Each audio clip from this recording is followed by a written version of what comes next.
Fala, meus alunos, que saudade de vocês. Bom, nosso homework, né, da semana, dando continuidade à discussão sobre os instrumentos de controle social, como eu falei no final da apresentação dos slides anteriores. Vamos discutir hoje, nesse momento, a relação entre direito e moral, que dos instrumentos de controle social são os que mais parecem, pois atinge todas as pessoas, tem finalidades muito parecidas, que é o progresso da sociedade, o progresso do homem, enfim. Mas, teoricamente, né, doutrinariamente, quando a gente reflete sobre essa relação, os teóricos foram desenvolvendo ao longo do tempo o que se convencionou de chamar de teorias dos círculos, pois a partir dessa análise do direito e da moral, vamos ter três visões diferentes. Vão ter autores que vão entender que o direito está totalmente dentro da moral, outros vão dizer que eles não se comunicam, e outros vão compreender que eles têm uma área independente, mas também é uma faixa em comum. Cada um desses é uma teoria que a gente chama de teoria dos círculos. A primeira que nós vamos ver, a teoria dos círculos concêntricos, tá? Ela vai entender conforme a figura demonstra aqui embaixo, né, que a moral tem um campo de atuação mais amplo do que o direito. O direito, portanto, que é esse círculozinho aqui em branco, você percebe que ele está totalmente dentro da moral. A moral trataria de assuntos mais amplos, mas todo o conteúdo do direito teria que ter um aspecto moral. Então, o direito, nessa percepção, ele se subordinaria, ou seja, ele estaria submetido a um crivo moral. Toda norma jurídica teria que estar de acordo com a moral vigente em uma determinada sociedade. Essa visão dos círculos concêntricos, ela é bastante questionada por alguns aspectos, que é aqui essas observações que eu coloquei no slide. Pois a gente percebe na sociedade situações que nós chamamos ou de imorais ou de amorais. Né? Imoral é muito mais comum, né? A gente utiliza o termo imoral no nosso cotidiano. Ah, fulaninho agiu de maneira imoral, né? Imoral é aquilo que realmente vai contra a moral vigente. Então, você tem um comportamento inadequado em determinado ambiente que fere a moral daquele grupo. Então, esse seria um comportamento imoral. Já o amoral são aquelas situações que elas são mais simples, ou então que dizem respeito a uma temática que não afeta nenhum valor moral daquele grupo. E, portanto, é uma situação indiferente à moral. Por que é importante nós compreendermos que existem situações incluídas nesses dois tipos aqui? Porque existem situações jurídicas que estão incluídas essas duas percepções. Nós vamos ter regras jurídicas que são amorais e vamos ter regras jurídicas que são imorais, né? Regras jurídicas imorais, a gente tem vários exemplos, que são situações de uma norma que o intuito dela é favorecer uma classe dominante, e isso fere a moral da sociedade, porque manifestamente há ali uma tendência de privilegiar pessoas, né? Um exemplo prático seria, né, eu sempre cito esse exemplo em sala, a questão do auxílio moradia para juízes, né?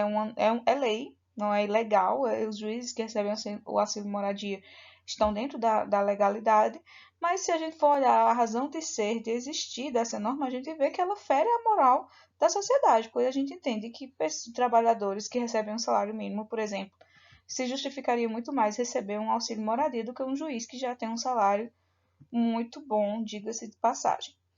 Já situações anormais, amorais relacionadas ao direito, a gente vai ter normas que poderíamos dizer que são estritamente jurídicas, como um prazo processual. Quando eu digo que o requerente ele tem 10 dias para apresentar sua contestação. O que é a definição dessa norma? Porque isso é uma norma, está lá no Código de Processo Civil. O que essa norma está ferindo de valor moral? Ela tem algum valor moral incluído nela? Não. É apenas uma questão prática para a organização da jurisdição, da prestação da justiça. Então, esse seria um exemplo de norma amoral. Assim como exemplos de normas de trânsito, são exemplos de regras jurídicas amorais, porque quando eu defino que uma placa de trânsito ela tem que ser redonda ou quadrada, essas questões elas têm um caráter prático que não atinge valores morais da sociedade e, portanto, seria uma norma jurídica amoral. Diante desses exemplos, a gente pode chegar a essa conclusão, que é uma conclusão muito importante para compreender por que a teoria dos círculos concêntricos ela é questionada. Porque nós vamos, então, perceber que nem toda norma jurídica, nem todo conteúdo do direito está abrangido pela moral. Então, nem toda norma jurídica é baseada em preceitos morais. Diante dessa percepção, essa teoria ela não se sustentaria para todos os casos, tá? A outra teoria dos círculos que a gente vai estudar é a teoria dos círculos disjuntos, tá? Disjuntos significa que não estão juntos, né? Diz que estão separados, como a própria imagem mostra. Há aqui uma cisão, uma separação entre o direito e a moral. Cada um está em um círculo totalmente independente do outro. Essa visão da teoria dos círculos disjuntos também é conhecida como a visão de Hans Kelsen, pois é baseada em sua teoria que nós vamos ter essa compreensão. Vamos entender aqui um pouco que Hans Kelsen defende, quem foi Hans Kelsen, para a gente poder entender melhor essa teoria dos círculos disjuntos.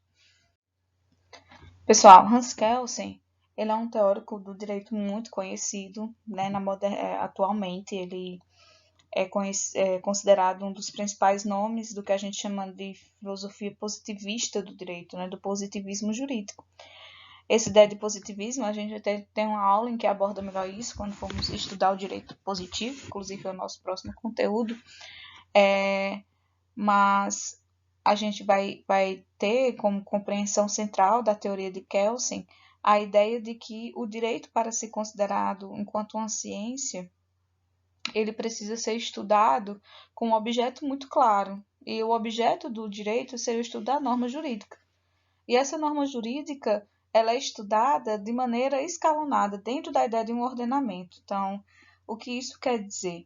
Para eu compreender a validade de uma norma jurídica, o que faz com que as pessoas sejam submetidas a ela, é eu compreender se aquela norma foi elaborada de acordo com o que prevê o próprio sistema jurídico para a elaboração de normas, né? Então, sobre esse olhar de Hans Kelsen, um jurista, né, o estudioso do direito e o aplicador do direito, ele não precisaria estar preocupado com os valores morais que existem dentro daquela norma, mas sim com a validade jurídica daquela norma. Não cabe ao jurista pensar se aquela norma está sendo justa ou não para o caso concreto. O que cabe a ele é entender que norma é aquela, como ela se organiza dentro do ordenamento jurídico, do conjunto de leis que fazem parte daquele Estado, e se ela pode ser aplicada naquele caso concreto, como deve ser aplicada. Então, nessa percepção, gente, o direito e a moral, eles não se comunicam. Atenção, não é que Kelsen não quer dizer que a moral não é importante, certo? Ele diz, a moral é importante, a moral é relevante, só que ela é objeto de estudo de outras ciências, a sociologia, a psicologia, a filosofia, a política, estudem a moral. O papel do teórico do direito é estudar a norma jurídica, e essa norma ela independe da moral para existir e para ter validade. É nesse sentido, portanto, que o âmbito do direito é um e o âmbito da moral é outro, tá? E aí a gente não teria, portanto, por que relacionar o círculo da moral ao círculo do direito, pois a validade da norma não depende de conteúdos morais, certo? A terceira teoria sobre os círculos é a teoria dos círculos secantes. Secante, né, quando a gente vai estudar trigonometria, né, lá no ensino médio, lembrando aqui de matemática, a gente vê que é um círculo que adentra em outro, certo? Então, essa teoria, ela traz uma percepção muito clara, eu diria até intuitiva, relacionada ao direito e à moral, que é de compreender que sim, eu vou ter aspectos que se referem apenas ao âmbito do direito, tá? Como a gente já viu, normas jurídicas cujo conteúdo não ferem valores morais ou não interessam à moral. E vamos ter situações morais que não são judicializadas, que não são legisladas acerca delas. Por exemplo, uma relação de afeto, uma relação de amizade, é uma situação que o direito não vai regular juridicamente falando. Então, mas é algo que diz respeito à moral, tá? Então, tem situações que são apenas morais, tem situações que são apenas jurídicas, mas pelo fato de o direito se preocupar em proteger os valores mais caros da sociedade, quando eu falo de valores, eu falo de moral, eu vou ter, portanto, situações que vão dizer respeito ao mesmo tempo à moral e ao direito, que é o que a gente chama de uma faixa de competência comum. Uma faixa de competência comum onde direito e moral vão se encontrar, onde há uma interseção de interesses entre os instrumentos de controle social, direito e moral, né? Dito de outra forma, para a gente seguir aqui o slide, existem diversas questões que dizem respeito aos dois setores ao mesmo tempo, mas existem outras que são independentes. Como a gente observa, a teoria dos círculos concêntricos, ela parte de um extremo, onde eu vou ter o direito totalmente contido na moral. A teoria dos círculos disjuntos vai para o outro extremo, onde eu vou ter o direito totalmente separado da moral.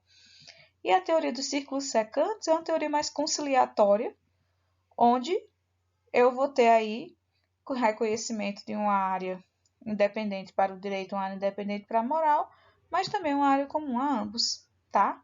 E essa, portanto, é a teoria mais aceita doutrinariamente, certo? Então, sobre a teoria dos círculos é isso, gente. A gente continua falando dessa relação entre direito e moral agora na tentativa de diferenciá-los, tá? Então, para diferenciar direito e moral, o que é que um tem, o que é que o outro tem, que permite a gente ter uma ideia clara de identificação desses instrumentos, é o que nós vamos discutir agora, e ao final isso vai estar sintetizado em uma tabela para facilitar a compreensão. Primeira característica que a gente tem que analisar entre direito e moral, certo? O direito tem uma forma determinada e a moral tem uma forma não concreta. Então, é a determinação do direito e a forma não concreta da moral. Gente, quando eu quero conhecer o direito que se aplica a uma sociedade, é algo simples, relativamente. Eu vou procurar os códigos, as leis, a jurisprudência, as normas que existem relacionadas ao direito naquela sociedade. Já quando eu quero conhecer os valores morais de um grupo, de uma sociedade, não é algo tão fácil assim. Eu não vou ter organizado em um código moral de maneira objetiva para que todo mundo conheça quais são os valores morais daquele grupo, né? Ou daquele indivíduo. Isso também se aplica a uma pessoa em si, né? Muitas vezes a gente tem aquela noção, fulaninho é chato, fulaninho é mal educado, é ignorante, porque alguém nos diz isso.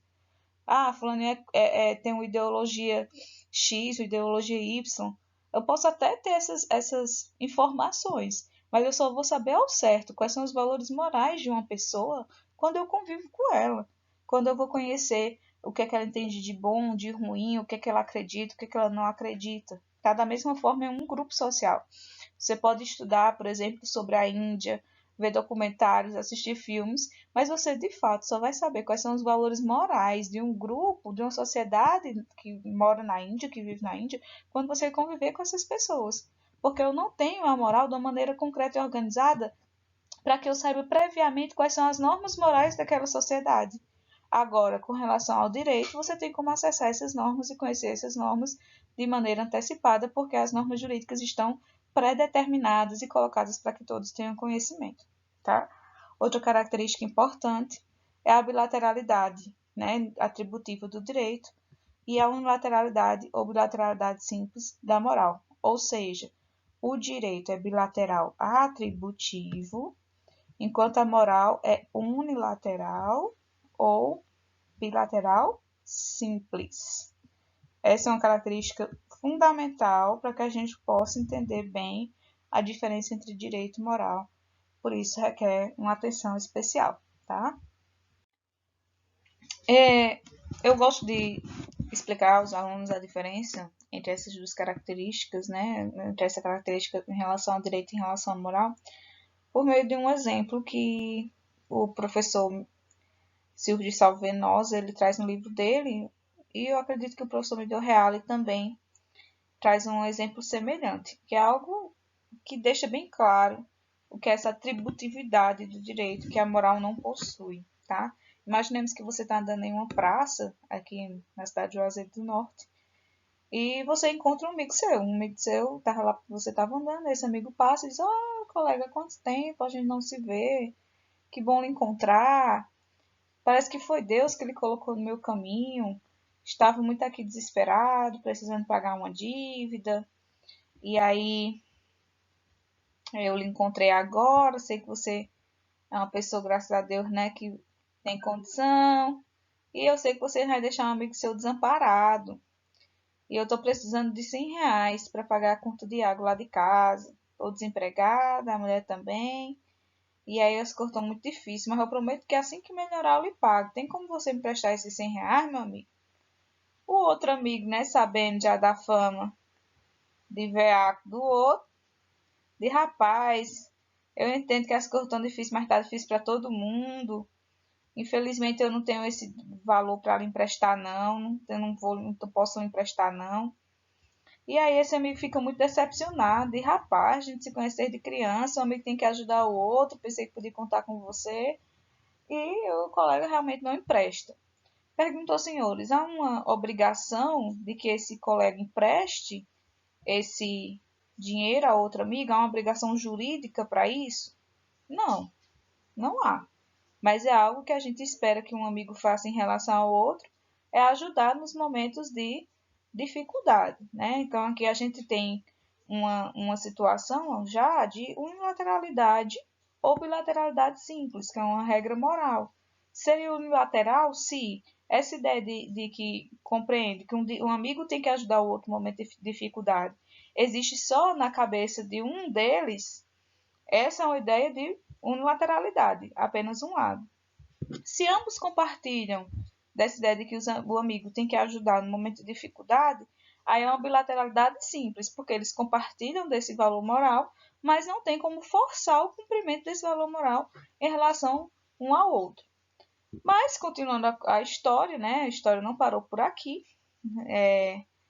O colega ficou muito decepcionado com o amigo, mas não tinha como forçar a emprestar os R$ 100. E aí ele pegou e foi embora. Sumiu, né? Aqui, foi embora. E o rapaz continuou lá passeando na praça. De repente ele atende uma ligação no celular dizendo que a filha dele levou uma queda na escola e ele precisa ir diretamente para o hospital, lá para onde levaram ela. Ele muito desesperado, não tinha levado seu carro era distante, tudo mais. Então ele resolve chamar o Uber pelo celular. Ele chama o Uber chega aqui para pegar ele, né? Aqui é o Uber.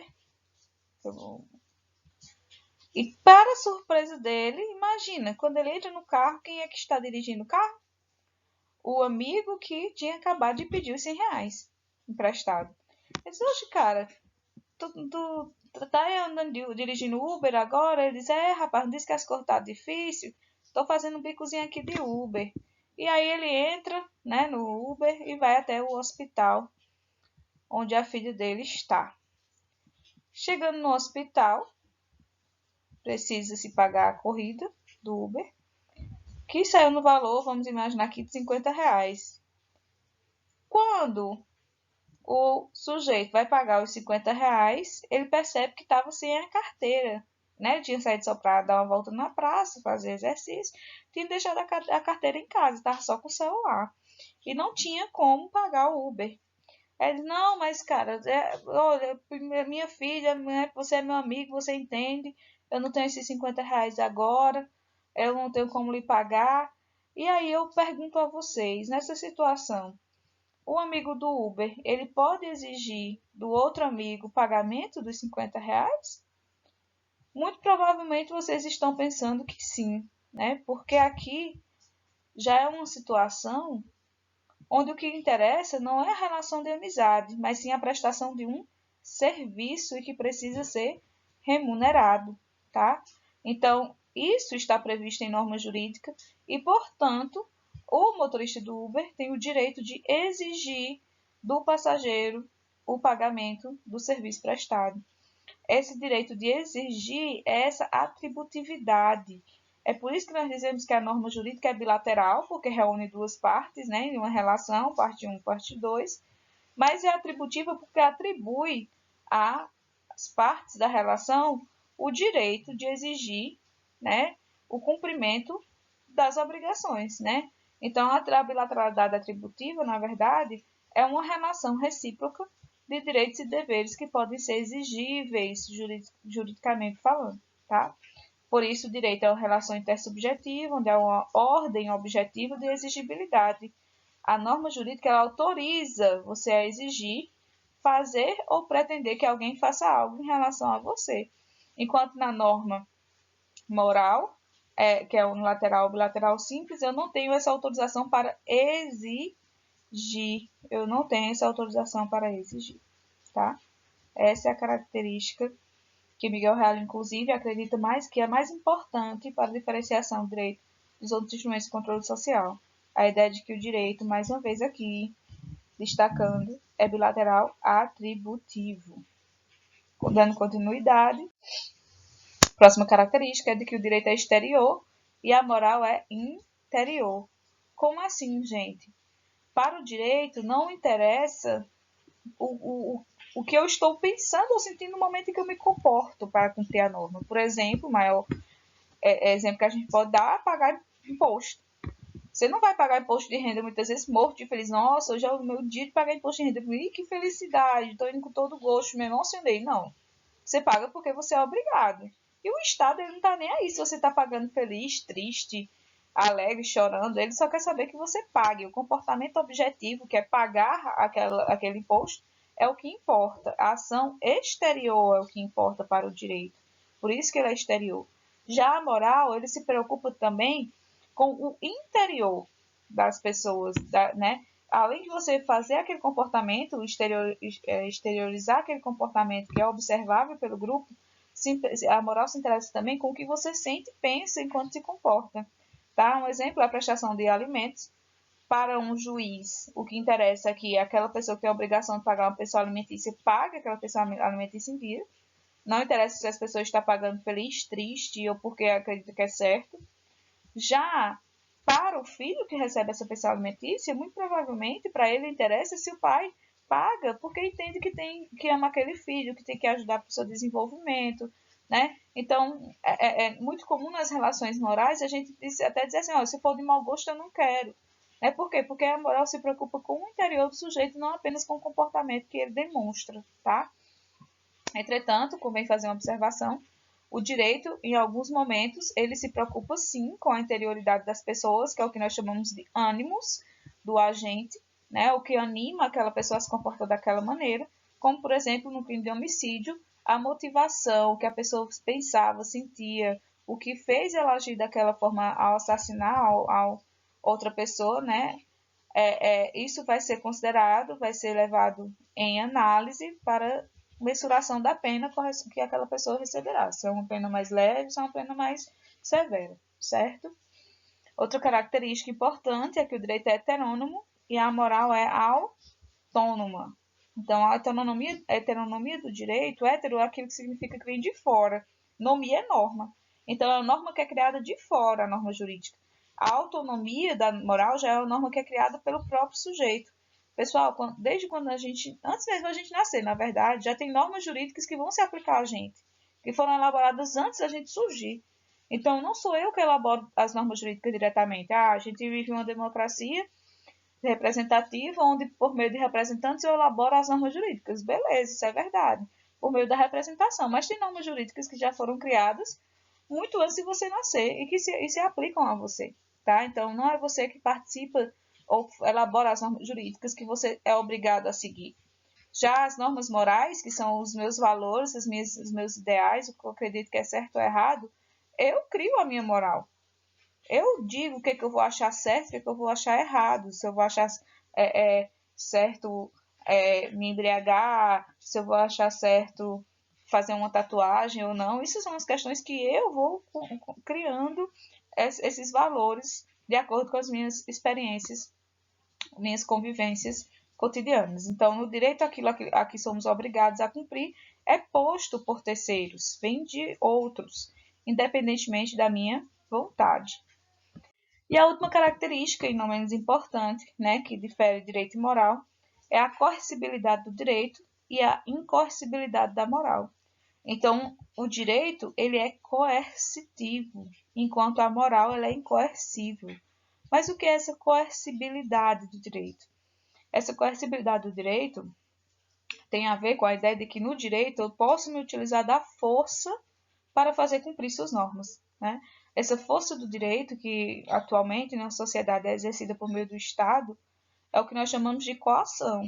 A palavra coação, ela tanto significa uma violência física ou psíquica que uma pessoa faz em relação a outra, você coage, você força uma pessoa a ter aquele comportamento, mas também significa, em relação ao direito, a força organizada em defesa do cumprimento da norma jurídica. É a organização das sanções jurídicas. O que são sanções jurídicas? Sanção é o que a gente recebe pelo descumprimento da norma. Então, sanção é a consequência da norma, é a forma de garantir o cumprimento das regras jurídicas e também das regras morais, tá? Todas as regras de trato social, elas trazem sanções, né? O que vai diferenciar é que as sanções das outras regras de trato social são o que nós chamamos de sanções sociais, que elas ficam no âmbito do remorso, do arrependimento, da opinião pública. Enquanto a sanção jurídica, além de, quando eu descumpro a norma de direito, né, além de sofrer as sanções sociais, eu também sofro as sanções jurídicas que vão além dessas sociais porque trazem a força do Estado. Então, eu posso ser obrigado a pagar uma multa, a ser despejado do meu imóvel, ou mesmo ser preso. Aqui era para estar escrito prisão, tá, gente? Ou mesmo ser preso, tá? Então, as sanções jurídicas, elas têm um poder maior sobre o sujeito, nos coagem a ter aquele comportamento, certo? Por isso que a gente diz que o direito pode ser coercível, porque a coercibilidade é diferente da coação, porque a coação já é eu sofrer aquela força, aquela consequência. A coercibilidade é eu seguir a norma por ter medo de sofrer a coação.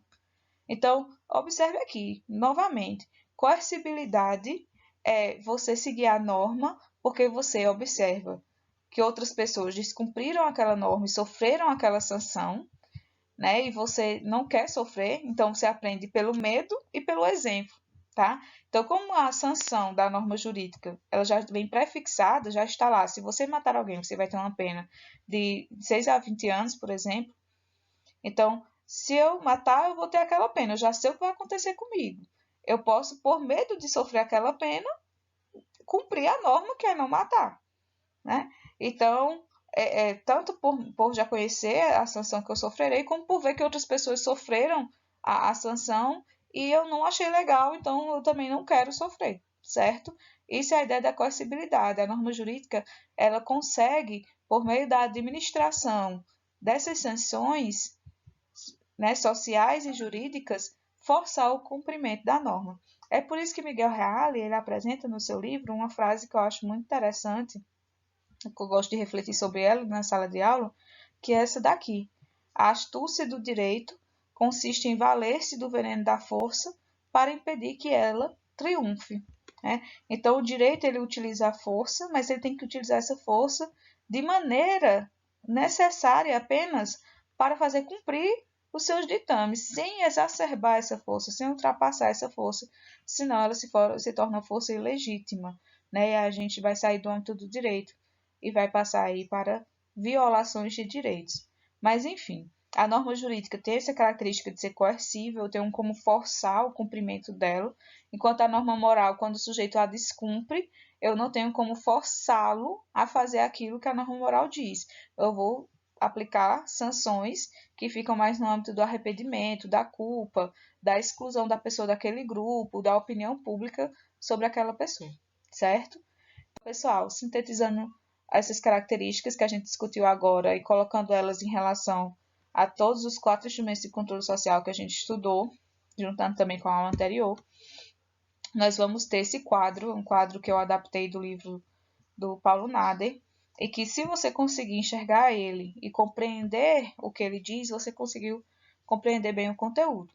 Então, nós vamos ter que o direito é bilateral atributivo, a moral é unilateral ou bilateral simples, como a gente já viu, as regras de trato social são unilaterais, os preceitos religiosos também são unilaterais.